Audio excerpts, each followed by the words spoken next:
Au fait, le monde entier mokili mobimba croit que les Congolais sont faibles. baokanisaka bayi Congo baza balembele. Le monde entier croit que le peuple congolais est naïf. Bayi mokili mobimba bazokanisaka bayi Congo baza batu na bolema. C'est un peuple bien, Baza libota moko malamu mais quand il se fâche, ça devient sérieux. kaso kinde batomboki ekomi likambo mosusu. J'ai étudié le peuple congolais. Na yekoli bayi Congo J'ai vu ce qui s'est passé dans la période de Mosée. na moni oyo elekanaka na eloko ya musée. Comment il tabassait les gens Ndenge nini bakokangaka ba rebelle na maboko et comment ils les ont fait. ndenge nini bakopunza bango. Nous ne sommes pas faibles Toza balembele te et nous avons le véritable Dieu. pe toza na nzambo ya solo. Moi, je vous ai dit Yango na bisa ibino que cette guerre finira, ete tumba wana ekosila mais avec des conséquences, kasi na bambano avec des pays voisins trop dangereux. na bamboko tokangami na bango likama Et makasi certains dirigeants qui ont participé pe bakambi miso batiaki loboko na kati ya dans le bitumba sang oyo qui a coulé au Congo, na makilo eso mpe na kati ya Congo dans le monde entier, na mokili mobimba subiront la rigueur de la parole de Dieu. bakobika na bomoi na bango kanda ya liloba ya Nzambe. Le monde entier Na mokili mobimba subiront la rigueur de la parole de Dieu. bakobika na bomoi na bango kanda ya liloba ya Nzambe. Les autres mourront à Cap. Basusu bakokufa lokola Akabe na Biblia. Le sang coule sur le.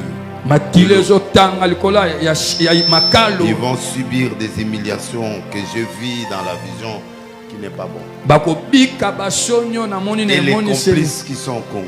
peba oyo baokota likambo me bafandi na Congo awa. Dieu, première chose, nous élevons la main pour demander à Dieu de garder nos frontières à partir d'aujourd'hui. Eloko liboso totomoli maboko na biso tozosenga na Nzambe abatela bandelo ya mboka na biso ko banda Tout lelo. le monde, partout où tu es, Moto nyonso sika tu me ozali suis, tu es congolais. ozolandanga oza moi Congo. Ou tu es un ami congolais. Oza moninga ya biso ya Congo ya Congo awa. Ou tu es quelqu'un qui prie vraiment. Toza moto pe no Lève ta sambelaka. main, prie pour que Tombola nos loboko na frontières yo. nous donne la victoire sur nos ennemis. Sambela po ete bandelu ya mboka na biso tozwa elonga liboso banguna na biso. Monsieur le pasteur, regarde-moi ici. Mabata ipate talanga ya. On est en train de faire la prière. Tozo sambela. On n'a pas besoin de musique. Twana posalo yembote. C'est le message que je vais prêcher aujourd'hui. Eza mateo na kote ya lelo. Pendant que nous on cherche, au lieu d'écouter l'intention de prière, Nesiko yoka tozolo banini poto sambela. toi tu gères ton orchestre ici, grand maître. Non, pas ici. Yo zo kamba sko lembono awa te asko lo sambo. Musique wana et sa solution. La prière. Lo sambo.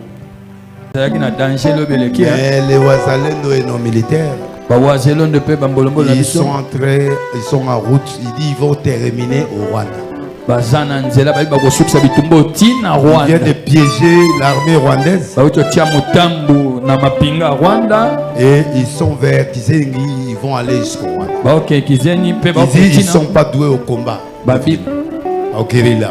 Mais maintenant là, sikoyo nous parlons là, toloba. ils sont en train d'avancer pour aller récupérer certains territoires et entrer. Baoke so ba mabele mususu bambolombo bazwa ki on pe bakota Que tina tout Rwanda. Congolais prennent 5 minutes matin, midi, soir pour la guerre de l'Est. Congolais nyonso azwaka 5 minutes tongo midi poko pona kosambela pona guerre na biso oyo za na. Tu as des armes à main. Oza na manduki na maboko. Nous n'avons pas lutté contre la chair et le sang, Bitumba na biso eza ya nzoto te makila te. mais spirituel. Ya molimo. C'est plus dangereux. Eleki likama. Que Dieu mette la confusion dans l'armée rwandaise. et la Nzamba rebelle. tia bulu na mapinga wana Rwanda. Élève la main, dis à Dieu Tomolo boko bana de Nzambe. garder nos frontières et nous donne la victoire sur nos ennemis. Abatela bandelo ya mboka na biso apesa biso elonga liboso banguna na biso. Prions au nom de Dieu. Tosambeli haleluya. Papa tombola mongona yo. Papa toye kozongisa bandelo ya mboka na biso na maboko na yo.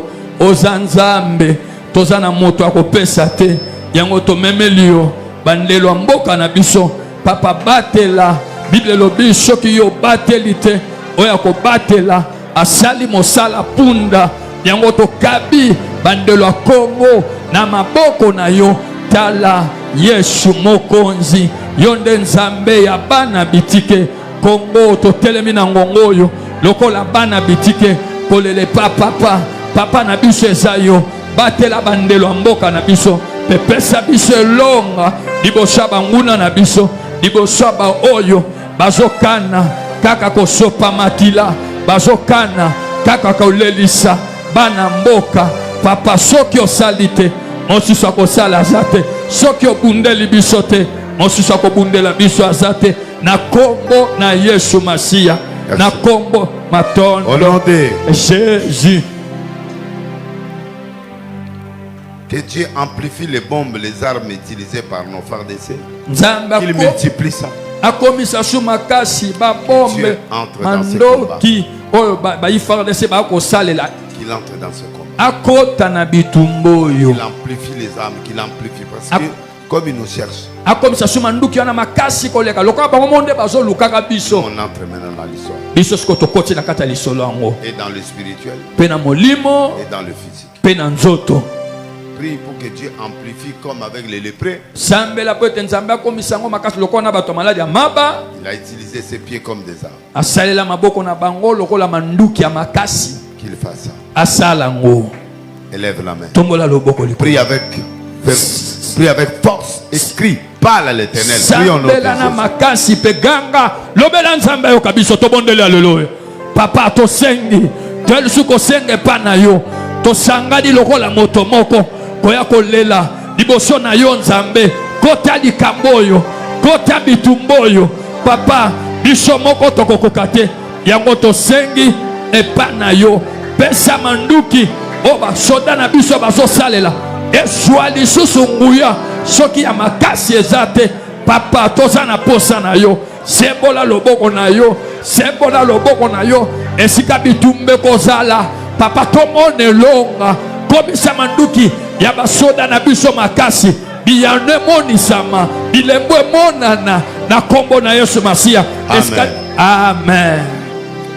Aucun morceau congolais du territoire congolais n'ira chez nos ennemis. Ata etenya mabele mokote ya Kongo tokenanga mabanguna na biso. À partir d'aujourd'hui, tout territoire occupé par des rebelles mabele nyonso batomboki bafandeli qui ne dorment plus balala lisusu pongite jusqu'à leur départ immédiat. Tina kokene na bango ya mbala moko. Ils ne dormiront plus sur le territoire congolais. Bakolala ka lisusu te na mabele ya Kongo. Que Dieu montre que tu es Dieu. Nzambe lakisa ko nzambe. Même pas un mètre, même pas 2 secondes, je sais pas. Ata litambe mokote, ata etenya mabele ndambu to ke pa banguna. Prions. To sambeli hallelujah. Parle avec ton cœur. Tomboka na losambo na yo, tomboka na losambo na yo. Mabelo eza ya biso. Eza ntita o papo pesa biso. Ondima ki to sala ba Congolais. Biso pe to ndimi o sala nzambe na biso. Yango tozo kaba. Tolobi na tango yo eteni moko te ya mabele ya mboka na biso eko kende pa banguna. Bakolala na kimia te. Bakolala na mboko yo te. Na mabele na biso bako bima, bako kende na kombo na Yesu Masiya moko te bako bima bako kende au nom de Jésus po ete eza mabele na biso oyo pesi biso opesa bakoko na biso lelo eza ya biso yango na kombo na Yesu. Tu veux que seulement que je viens ici soit là? Yolingi kaka jive azalaka. Il faut qu'on vous apprenne. Ene onoke balakisaka yo pour vous. Tobino faites un bon travail professionnel. Vous prenez quand même un peu d'argent, non? Faites un bon travail. J'attire l'attention du monde entier et de la communauté internationale. Si vous voulez rien faire pour nous, notre Dieu fera. Le regard est seulement en Palestine là-bas. Mais il y a des gens qui meurent ici. Des milliers pendant des années. Vous intervenez seulement pour les Palestiniens. Et nous, si vous ne voulez pas, le secours viendra de l'Éternel. Et quand Dieu va intervenir, il n'y a personne qui peut freiner ça. Nous tirons l'attention. Nous demandons l'implication. Sinon, on va faire des grandes actions de grande envergure. Moi, mais si je vais entrer maintenant, là, ça sera sérieux. Parce que la communauté internationale, vous savez que nous, on peut mettre les gens dans la rue.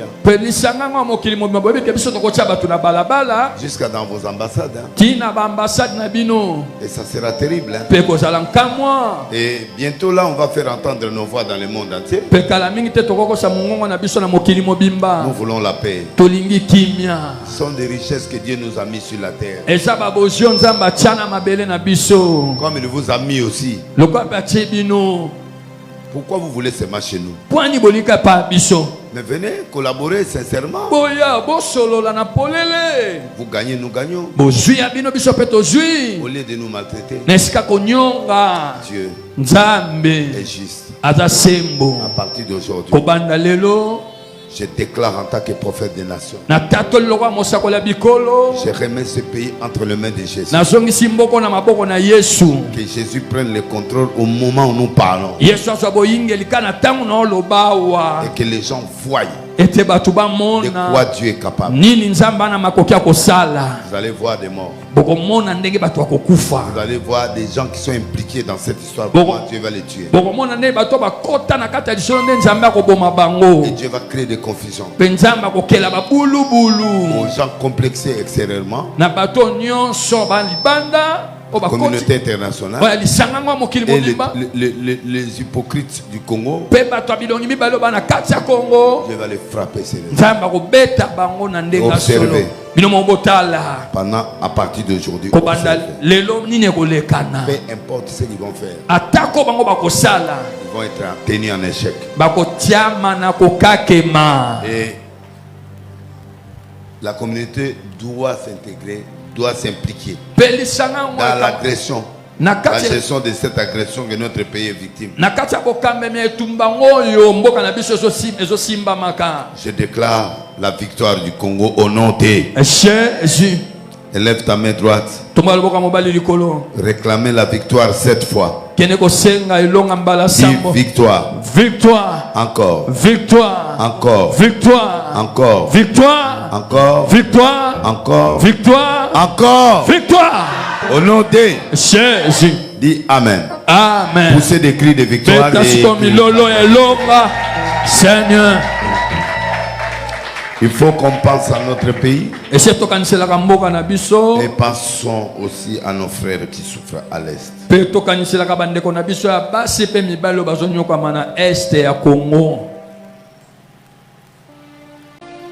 Première chose que tu dois faire attention dans ta vie spirituelle,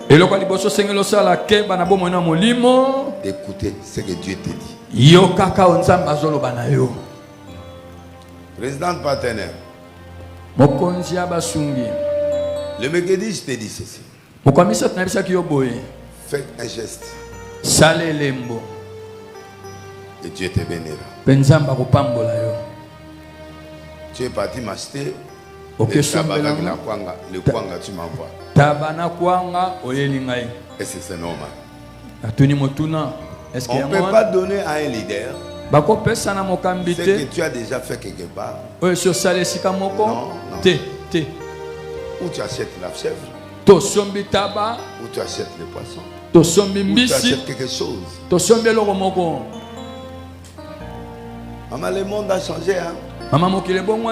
Tu peux donner un cadeau de quelque chose que tu as préparé. Si je meurs avec une autre situation, c'est toi qu'on va arrêter. J'ai une famille. J'ai le cuisinier. Et ces gens-là sont chargés de ça. Je n'ai pas mangé. Par respect. Mais c'est pas bien pour toi. Parce que comme nous on est là, on ne peut plus manger comme ça. Non. Je suis sécurisé. Je dois me protéger. Donc je peux plus aller chez les gens manger n'importe comment, non. Non, je mange plus chez les gens. Et c'est compliqué. Le monde a changé. Rectifie ça. Le ciel et la terre. Le ciel et la terre. Le ciel et la terre. Merci. Nous sommes en train de voir les 3 premiers versets de Genèse et les 3 derniers versets de l'Apocalypse. Et nous sommes dans cet enseignement qu'on appelle Ijon. Ijon veut dire parler avec Dieu. Invoque-moi et je te répondrai. Et je te montrerai les choses cachées et que tu ne connais pas. Il y a des choses que tu ne connais pas. Mais Dieu, le maître de temps et de circonstances, il va t'expliquer certains mystères que toi tu ne connais pas. Personne ne connaît. Je dis personne ne connaît.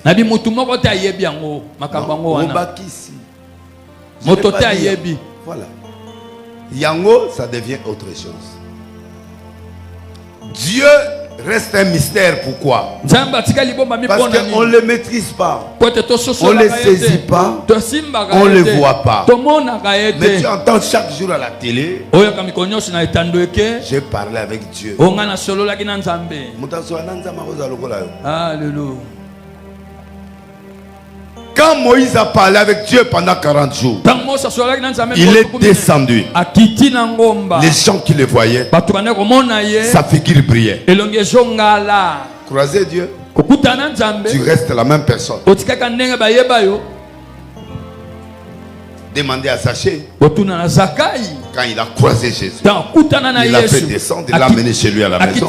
Dis-lui ce qu'il a fait.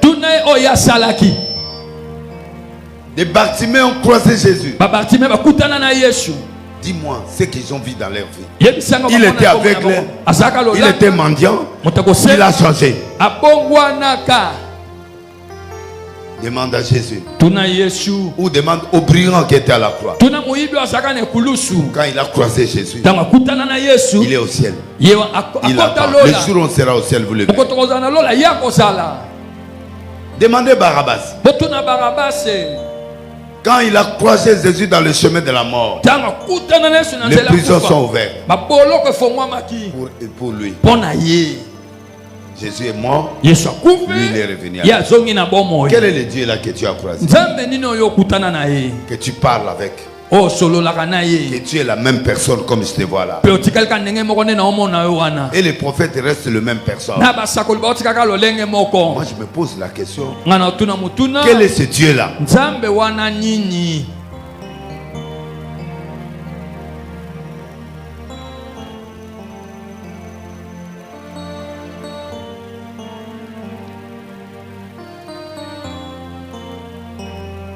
Hier à Badara, je reprends ce message avec rectification. Dieu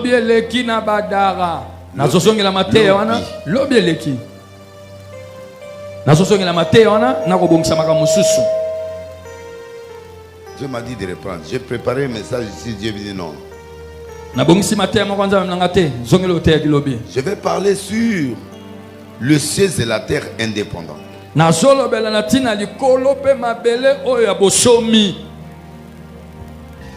Ne crois pas que parce que je suis de l'île, que je suis Dieu. Non, moi je ne suis pas Dieu.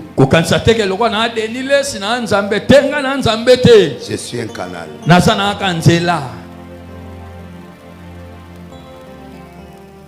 Un bon lingala, on peut dire quoi?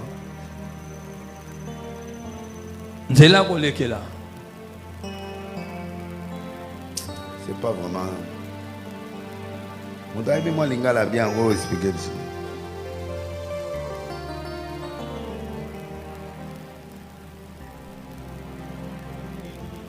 Hein? Elekelo, voilà. Merci. Je ne suis pas Dieu. Parce que Dieu peut te récupérer sans pasteur, sans personne, lui-même il vient chez toi. Amen.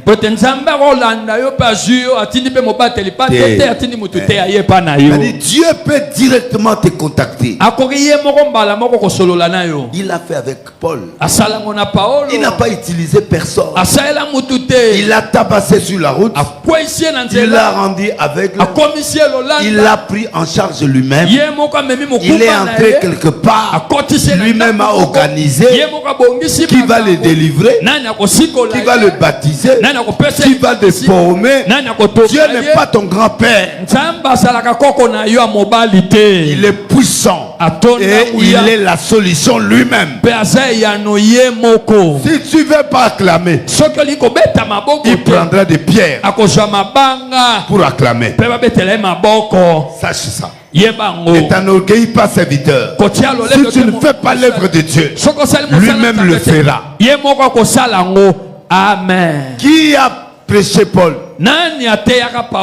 Personne. Ni apôtre, ni personne. Dieu lui-même a pris en charge Paul. Parce que les gens ont ils ont des histoires qui sont dans la tête pour certaines personnes. Ils jugent les gens. Ah, Pasteur Wana. Ah, Paul Wana. Ah, Moutoubouy. Et ils refusent de travailler. Si tu ne veux pas prêcher, si tu ne veux pas travailler, Dieu lui-même va travailler. Et à ce moment, tu deviens inutile. Amen. Il va t'exclure. Et tu vas subir le blocage et la souffrance. C'est pourquoi je les sers. Malgré mes faiblesses. Malgré mes problèmes. Je suis prêt à les servir. Parce que je sais qui il est. On ne fait pas du chantage à Dieu. Donnez-moi un grand amen et je vais parler. Amen.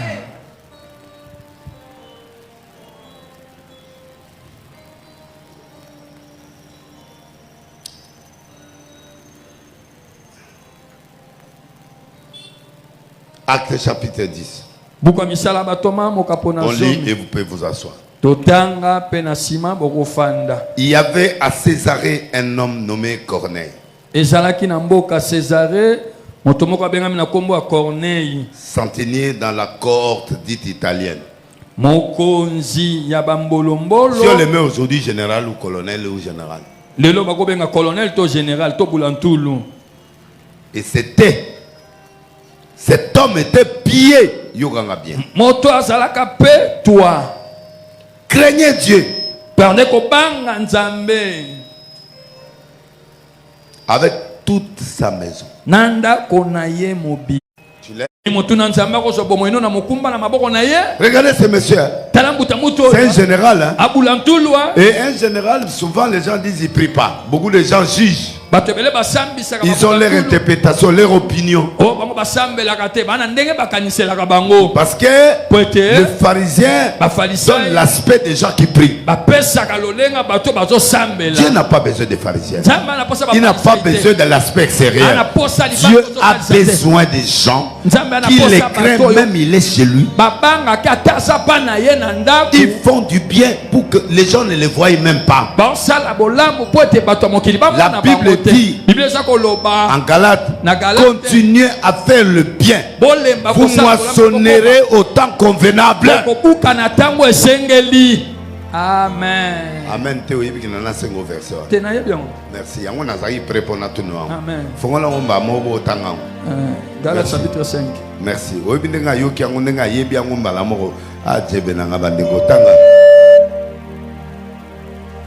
Vous pouvez vous asseoir.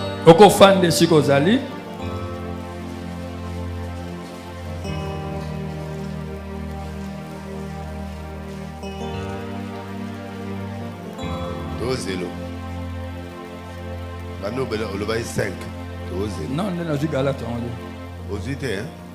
Après, actes des apôtres, qu'on a côté à la terre. Aussi gardé. Hein? Merci. Joie 5, chapitre 5. Lucas, si vous côté.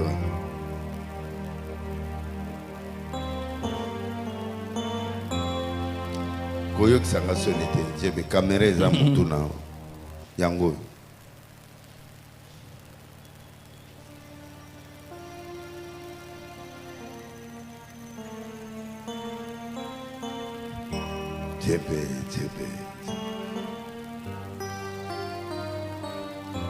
Chapitre 6.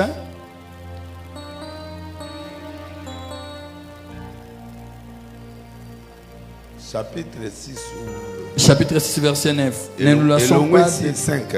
Confusion. Merci beaucoup. Merci. Nyoso Galate. 6 na 5. Nyoso Galate. Merci papa. Ok. Ne nous laissons pas faire le bien, car nous moissonnerons au temps convenable. Ne nous lassons pas de faire le bien. Continuons. Et nous moissonnerons au temps convenable. Tu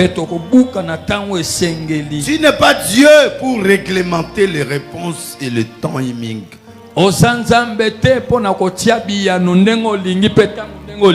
Que Dieu vienne te faire comme tu le veux. Pour atteindre ce niveau-là, il faut faire de l'éternel tes délices. Mais niveau na otalela yo comme si nzambe délice. Amen.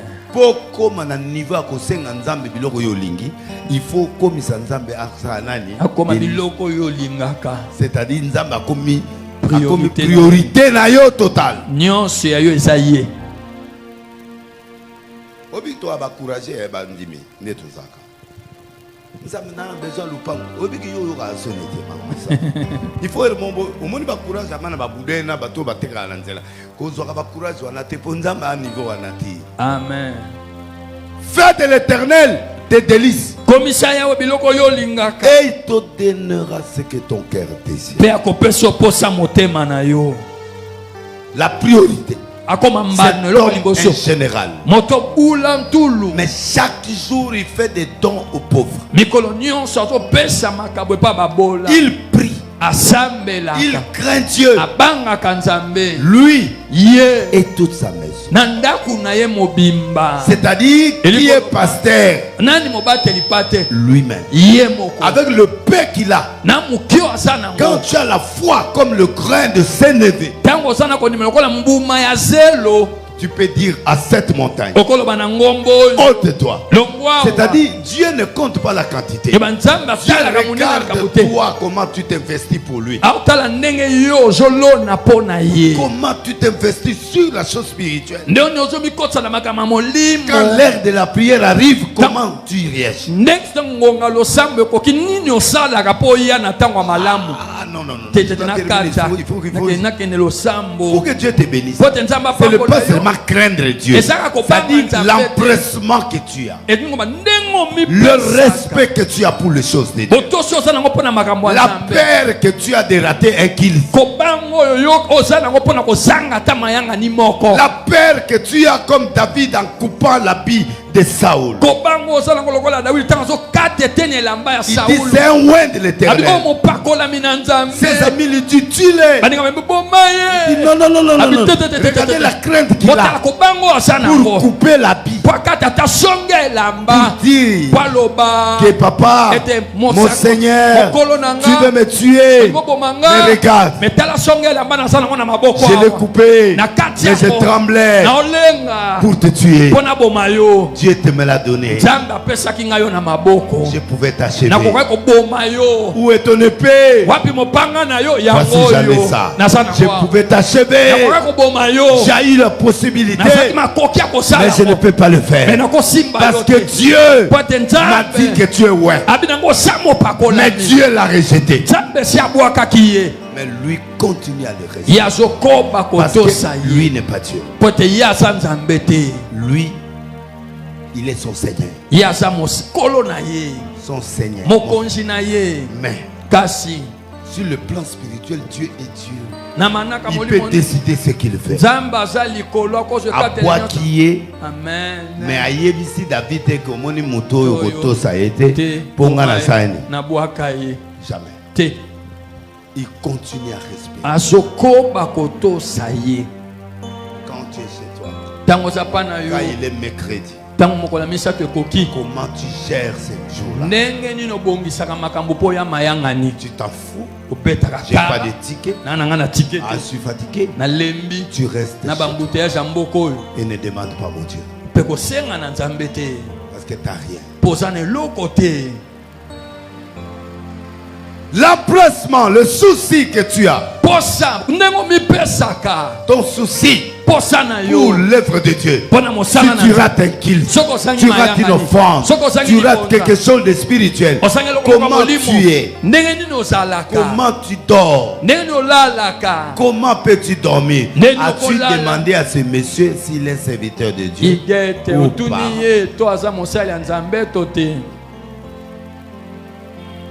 Merci. C'est ça les protocoles. Amen. L'empressement. Dieu regarde l'attitude. Attitude des exaltés. Didier. Attitude.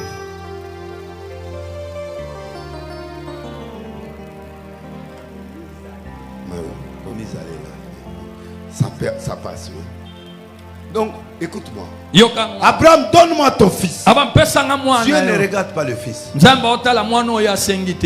ne regarde pas. Dieu regarde l'attitude. Comment Abraham reçoit ça? Deuxièmement, comment faire avec ma femme? Comment Abraham va-t-il gérer sa femme qui arrive le jour de la qu'on lui a dit qu'il mettra au monde? Maintenant que l'enfant est là, comment il va parler? Tout ça, c'est Dieu ça compte. L'attitude, la réaction, la confiance qu'il a envers Dieu. Parce que Dieu n'agit pas comme ça. Dieu agit en regardant tes réactions et ta façon de voir les choses.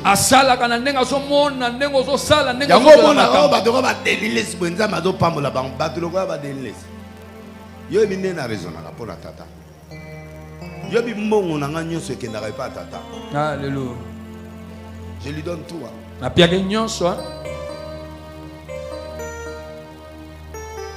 Dieu n'a pas fait tout. Il n'a pas ça.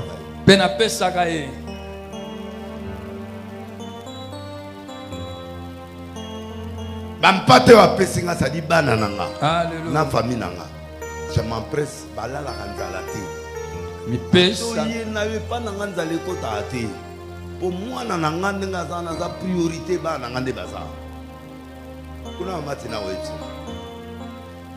Ba nanga ba vivre le la presse. Nana nga soki extraté nana mbongo soki extraté mais moi nanga il faut dire. Azala bien la ta bien.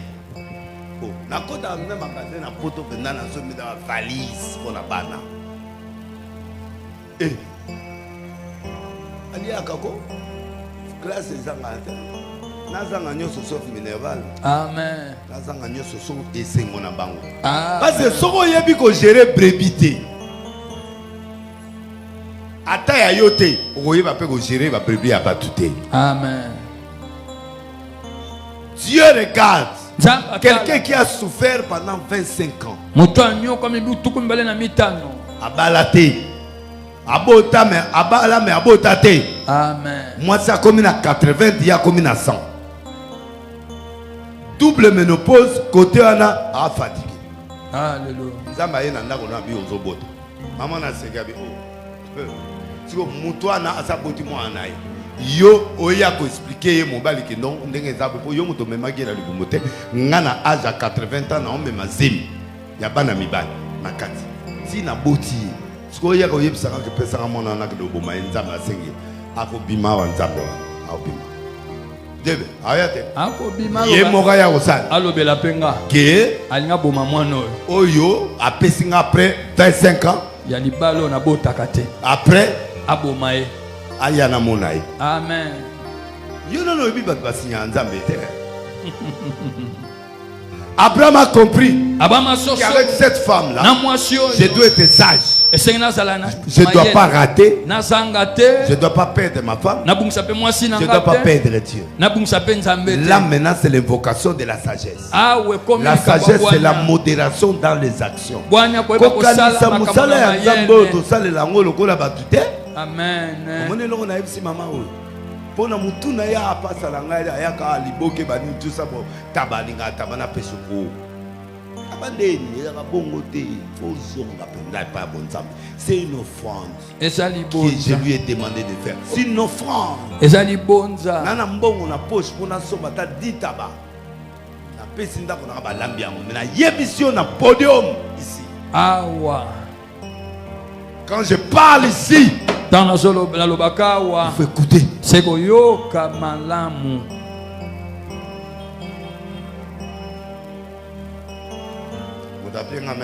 Amen. C'est ça la dimension des cieux. Yango ne bozindo ya balikolo.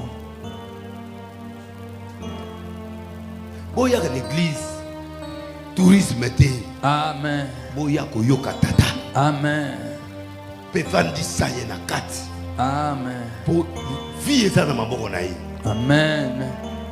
Bato nyonso ozomono ba ministre ba président bana se na ye. Amen. Ba bia kanga opema na 13h. OK, ma 13h5 avandi na ye matanga day national tokolela yo. Okotana na mort. Abanga mutu te. Amen. Abanga na. Nani? Ndapenga men ya makasi aza. Amen. Tango tozwaka na toilette ya kolata ya kosala bo ya kosomba bilamba ya kosala tango wana nzambe pe atalaka tango nini opesaka ye. Amen. Empressement nini yosalela ndenge omipesaka mpona makambo nini yozala nango mpona arche oyo. Amen. mpo l'église oyo oteyaka. Amen. me nga na okende poto neti bakao nazwaki ya bamarcelo wana nzambe alibisa me nakobwaka ti 10 ans ya sur matina yebisenga bizonga mboka na yo eza na posa na pondeli nzamba bizonga na soki bavoka benda bayebo babi occasion penalty bongo ata na zwi 10 ans na vandeli ona poto soki nzamba bia kofongola na ye porte te yoka nze kosala bambongo tozwaka na kisasa bato apoto bazwaka vraiment tika na ovanda biso ovive na kini to aneti bana poto nde naza bwe mwana poto na olulende. Alléluia. Pour place ya kotinga pe na sali. Na koti. Na sombi na zongi na olata na kisasa. Amen. Karo ya zota mwana kuna ngana na nguna kisasa. Amen. Na kata mama bulu kuna okita pe. Na okape malili wana ya zoyo kanga pe na oyo. Amen. Siko na olulo kwa. Amen. Je vais expliquer ngana olulo na nini? Pourquoi na lulo pona nini? Montre wana ozolata ngayo na lata. Na zana ngome na kisasa awa primo comme na lata wana kisasa. Place on a ozwa kwanga na mupongo na lepe ndaleti basala nga lobi makoko. Alléluia. Basala makoko ya libuki. Et pas caro. Ayete ndamba pambola. Amen. Ma sœur, mon frère. Il n'y a pas plus grand que Dieu. Il n'y a pas plus amoureux que Dieu. Ce qui mouton il faut couper la nette à tawana. Amen. Maman Tina nga nazobima na mutuka bazwa kokanganga mutuka ekwei bu chauffeur ake kota penda na kata libulu. Mama Tina bisinga zwa moto yango na nga sa orgueil ya ki évêque président abi kota na moto mata moto we wayeyo natali gauche natali droite abi kota la moto te mata moto we wango 3 minutes après bato asai baye nzambe to nzambe te nzambe kala exemple loko mususu eza seconde kaka so raisonner ma besili OK. Amen. Maman nzambe il faut faire attention. Sala keba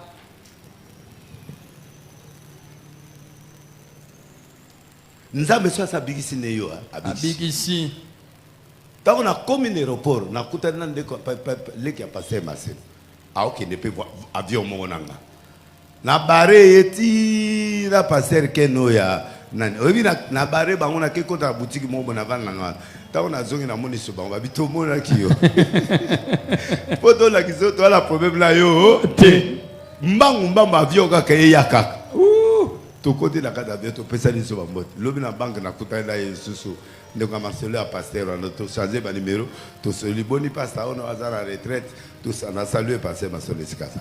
Donc oko kimela nani okima wa onzamba kozo pe mutu ango ya yo na biyo yeyo mais le problème c'est pas mutu na problème est-ce que alongoli makambo nyonso ba ko sala yo mutu alongoli ngezana nzambe tango okutana nzambe ya sasilisa makambo asilisi moto chez kufaki oye bisanga na sambela te vraiment. C'est ça le problème de ton problème, c'est Dieu. Tu as peur des gens. Tu veux plaire aux gens. Les gens ne feront rien pour toi. Il n'y a que Dieu qui peut t'aider, qui peut t'élever. Alors viens vers lui. Bats-toi pour lui. Viens prier. Viens écouter la parole. Pasteur Azala Zalate. L'esprit de Dieu, l'esprit de délice est là. Amen à haute voix. Amen. Quand Élise a pris le manteau, il dit j'ai vu cet homme déchirer la mer. Azui manteau anabwaki. Où est le Dieu d'Élie? Avant, Élie n'est plus là. Mais son esprit était là. Et il a mis son esprit. Mais la mer s'est déchirée. Tu veux seulement ma présence? Mais je suis là. Mon aura est ici. Mon esprit est ici. Ces gens travaillent avec mon esprit. C'est pourquoi quand dans une église, un pasteur ne m'imite pas, il ne travaille pas avec mon esprit, Dieu ne le bénira pas. Parce qu'il ne travaille pas avec mon esprit. Il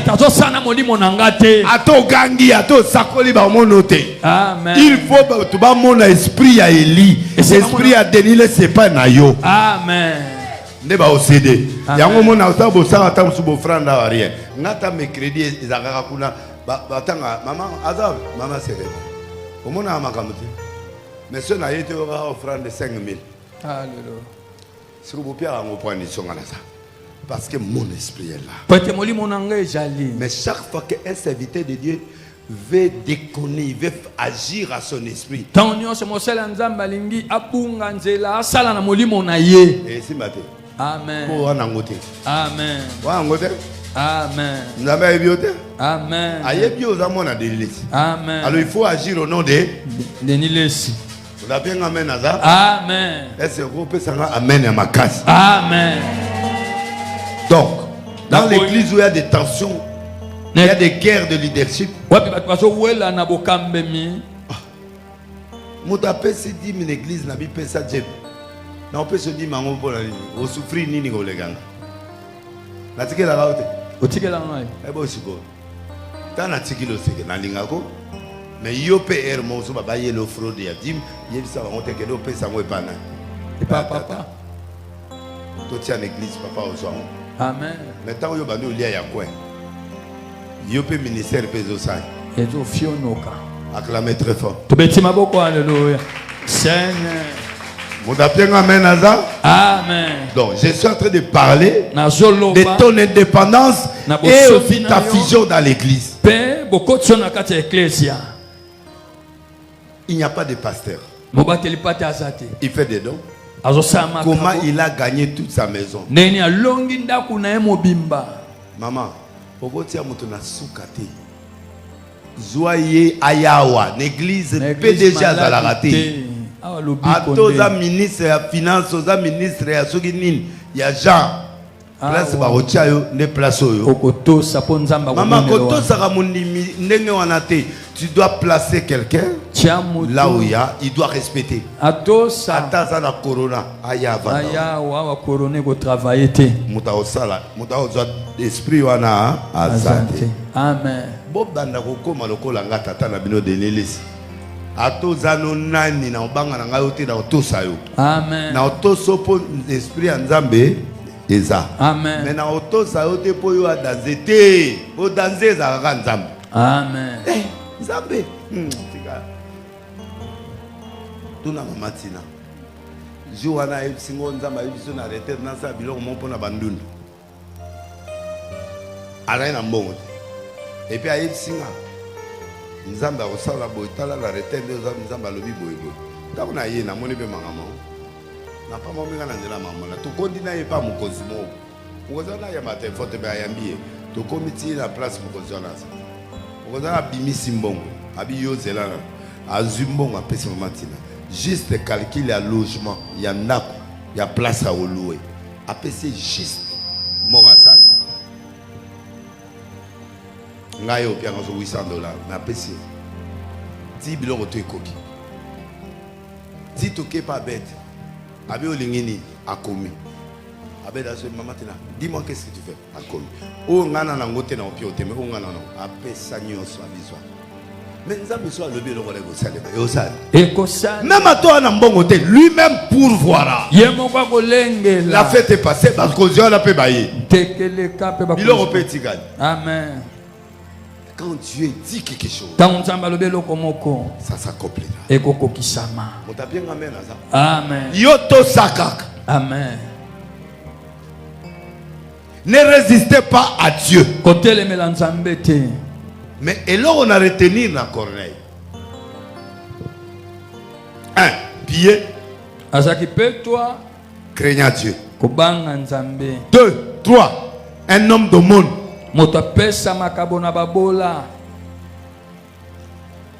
Et vie de prière. Voilà biloko. Oh, il faut retenir la vie. Tu dois être pillé. Et c'est toi. Tu dois craindre Dieu.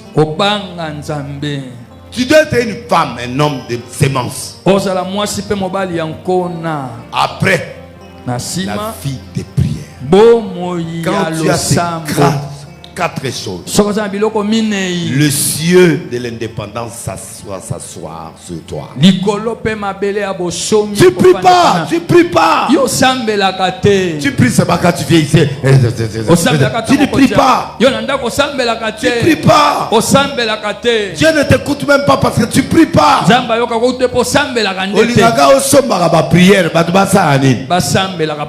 Mais toi-même tu as une vie. Tu dois parler avec ton père, Jean. Jean veut dire parler avec moi. Parler avec Dieu. Tu ne pries pas. Tu es caméraman. Tu me filmes. Les gens me regardent. Mais toi-même tu ne pries pas. Moi qui bénéficie. Amen.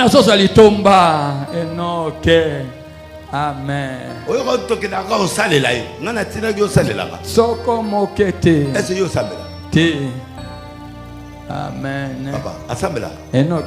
Toba 4 jours na se ngazo monate. Maman na azo monate. Papa na azo monate. Mais ozo senga nzambe nanga. Nzambe atata nanga delile so na filma. Fongolanga na komata cameraman ya Canal France International. Merci. Amen. Au filmer nga ba peso transport OK. OK. Siko nga na salioni. Mukolo pasteur ayete okimi. Merci. Profitez quand tu es à côté de cet homme. Bénéficier de mon orage. Moi je ne donne pas l'argent à Maman Tina. Je peux lui trouver un travail.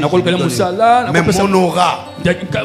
Soit téléphone benga moto. Pose la solution dans les cambos. Amen. Mais ne na na bilamba potonation la réalité. Amen. Na on a 5 valises à bana. Amen. La FC Yos a sacrifié. Amen.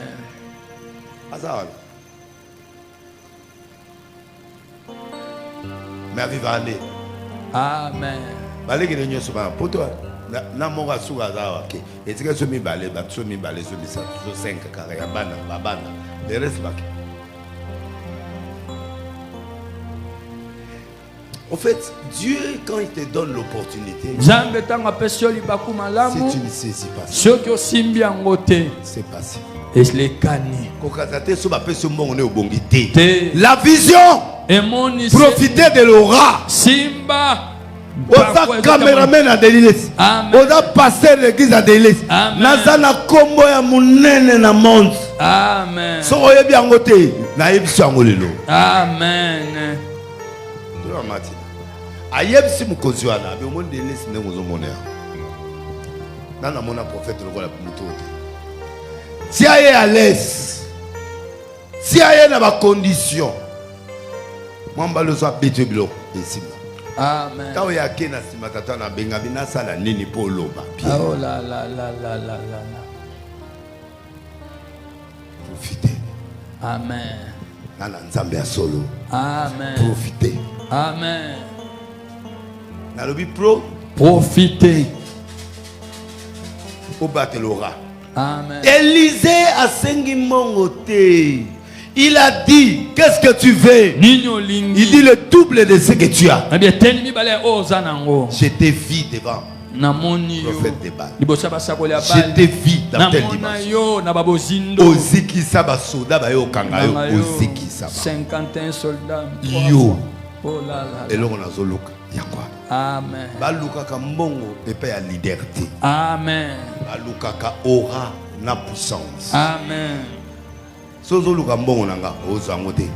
Po eza po na famille nanga. Amen. Na po na Jésus. Amen. Na opeso miette. Amen. Mais le reste eza po na famille nanga na Nzambe. Amen. Oko kangelanga kanda tango na tambola na bakupe yo zai nanga. Nom de Jésus. Amen. Na yebisi Nzambe yango ye. Yeyo senga ye sala na ye. Oye langa kanga. Mema Yesu na mokongo. Ngana na mikuma na ngai o kufati o kim église. Amen. Na pesa bato ba crédit ya ba 1000 ba $500. Soko zui esili oyo ko pesa moni. Ofuta. Ba kimate. Akima. Ba mutsu ba kuta na Maroc mutsu na moni na poto. Amen. Yo kati ndi soko ko mo pesa bato ba mbongo ne bato ba olinga. Te. Mutu sa za ba démon na eza. Il faut yo ko ma piller. Amen.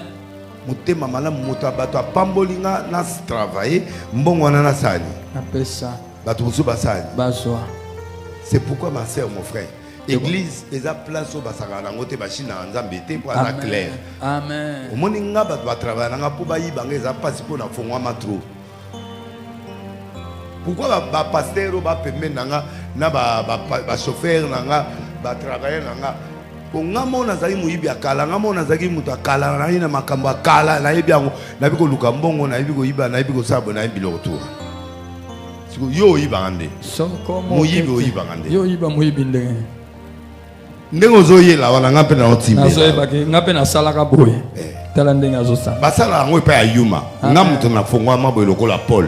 Alléluia. Oyibanga ndenge yango mona oza difficulté mpo na oyibanga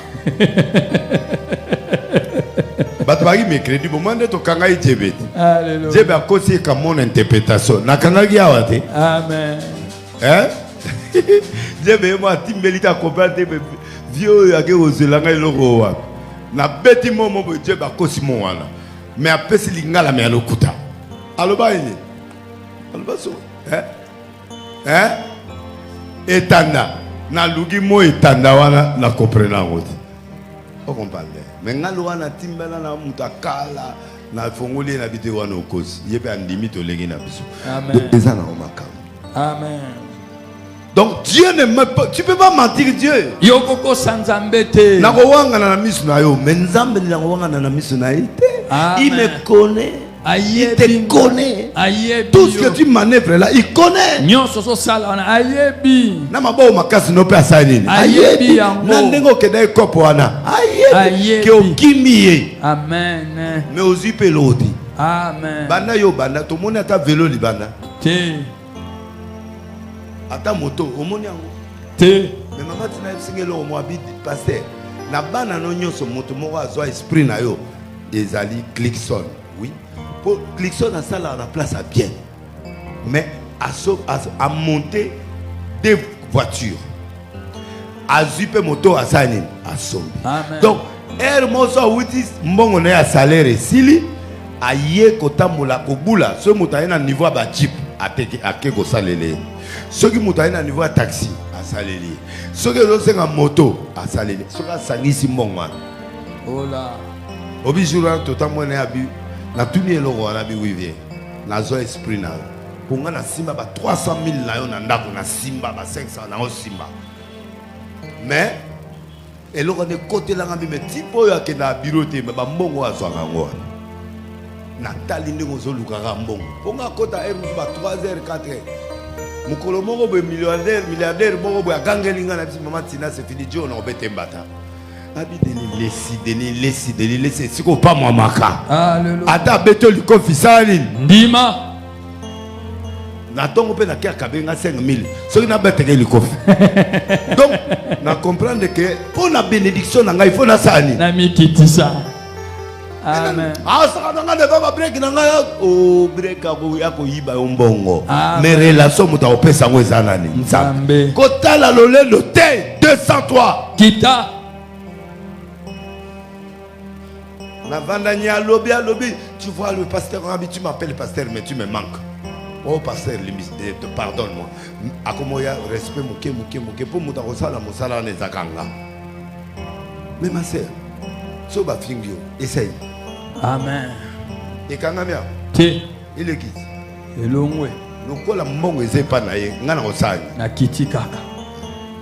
Azoyo kaye kaka. Jésus ko tu ba bete mbata bi papa.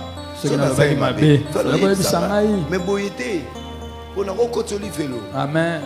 Kaka siko keli phénomène pour les gens eloko moka nga moko faut na beta mafibo ya ona ndimi amen et aba droit musoko exercer en mais à cause ya bénédiction au vanille amen vous tapez amen aza amen c'est beau comprendre amen azui moi na bi chéri pesa moi na toke na ke offrande alobita ke bomba ya bito ke ko sambela to ke sambela to mama lobi kende mais yepe na motema yebi mwana ozonga nzambe aliaka mutu te mwana na moni pasi même ata le aopianga zemi mususu on a boti na 100 ans on a robota pe na 120 ans amen Dieu aime cette marque de confiance nzambe alingaka ndenge wana so mutazo pesa ye donc quand tu pries tu dois montrer à ton Dieu que j'ai confiance en toi nandimaka yo pesa ye importe atako nazomona tu peux me ressusciter. Tu peux m'élever. Tu peux me donner des triplets.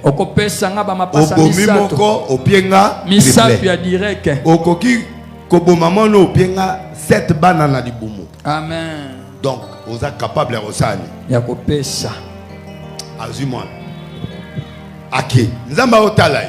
A komi na nzela, moi na tuni papa. Na moni biloko. Mais offrande. Wapi nyama. So za motute otiki. Oleli na misu na Simeon azande wana. Na oke no sale mabe aipsi papa. On a tout. Sauf l'offrande. Offrande na onani. Ye. Okima te. Okimi bandi olela. Makange moto. Nzambe azomona souffrance wana. Nzambe azomona douleur ya Abraham. Aibisebo. Dieu pourvoit. Est-ce que réponse à des alokuta? Pour y aller au bomayo, mais ce qui nous a bien au bomayo, mais Yosani. C'est ça la réponse d'un homme qui a la sagesse, qui a la foi, qui a confiance en Dieu. Oh, moi, na limisanga. Papa Bandolela. Vraiment, on qui sincérité, on le qui est sous la sincérité. Bon, yes, je suis la vérité. Allez, abandonne. Na ok do bo mayo. Nzamba senga ingayo. Mwana limisanga. To ok do na do bo mona ngoma ya Morija. Seigneur. Akobana mangu na mangu akei. Na bien. Mwana akei. Mama, tata lobi ngake lo bomanga. Bomanga Morija. Erwa natango sarao ya. Bolibala divorce bamoko. Divorce. Yamba. Et puis le bozanan. Papa Ndoki. Comment papa Ndoki le bo maman. Nana ko ndimaka nzamba. Nana ko ndimaka nzamba senga kizaki. Yo zaki na enregistrement. Non, déchet. Moi na kimi. Acholi akei. Ibala pesani. Epanza. Offrande pesani. Ekufi. Comment y a perdre la foi pesani. Elongwe. Dans la sagesse. Dans la boigne. Amen. Amen. Moi na Dieu pourvoir. Nzamba kolenge. Moi na tune pas poser l'habiter. Te loko kotinga na mission. Amen. voilà quelqu'un. Si tu veux être avec Dieu, il faut la moutumo dans ma même situation, affrontez-les. Tout en allant les cambango. Amen. Amen. Amen. Bino boye makamisi to leka na ngote. Amen. Bo mona ngande to ya ka me boye ba bitumbo to leka na ngona ba parquer na ba chaque jour. Bituma mususu to bito laksa bino ba jebo ba okim église ba bisu ba okim. Mais au mona mna suka likam.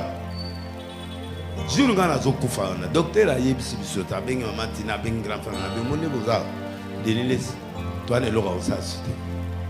Donc, imaginez docteur a expliqué on n'est pas aux et l'on a au sala les sous. Exact. Toi on a deux choses. Ou vous kenez poto mais au coup fanantela. Ou vous kenez en Afrique du Sud. Pour Inde, na Belgique au coup. Bon, possibilité de aller Afrique du Sud. Mais bon, à tout l'été surtout en bon à aucun. Maman tina bengi directeur à cabinet. Bazo boudé. A benga muto bazo boudé. Tozo comme kaka na station ma campagne. Baloui que nous kufa. Bona minute wana siko na kondo sai. Na keze na liwana ndako. Bien. Ko koma to komi. To moni Francis Kalombo. Mama tina ifsi abi mutono azo kufa. Amoninga na tanda mina kiti. Na tika na 40 kilos sur 85. Pobo mona ngate na kenda ka Afrique du Sud. Bato ba mona nga ba yaka na ndako balela. Oebike Atalinga bengi président Kabila Mamo sur place abino comment on dit que camarade no de laisser kufa loba Dieu pourvoira Dieu pourvoira abi quoi abi mena bengi directeur cabinet abi ba monier bablobi asa elote abi bo bino bo kenenda wanaki 20h directeur cabinet asa ayeboya Nzambe azana ba ange o bazaka na nzela. Amen. Oyo bazawa na pona yo. Amen. Mais on mona ngote. Amen. Na nzete ya Isaac likolo nyamazalaki ou pas. Il y a des choses que tu connais pas. Il y a des choses que tu ne vois pas. Il y a des choses que Dieu a cachées. Tu verras ça que quand tu vas réaliser le rêve de Dieu. Amen.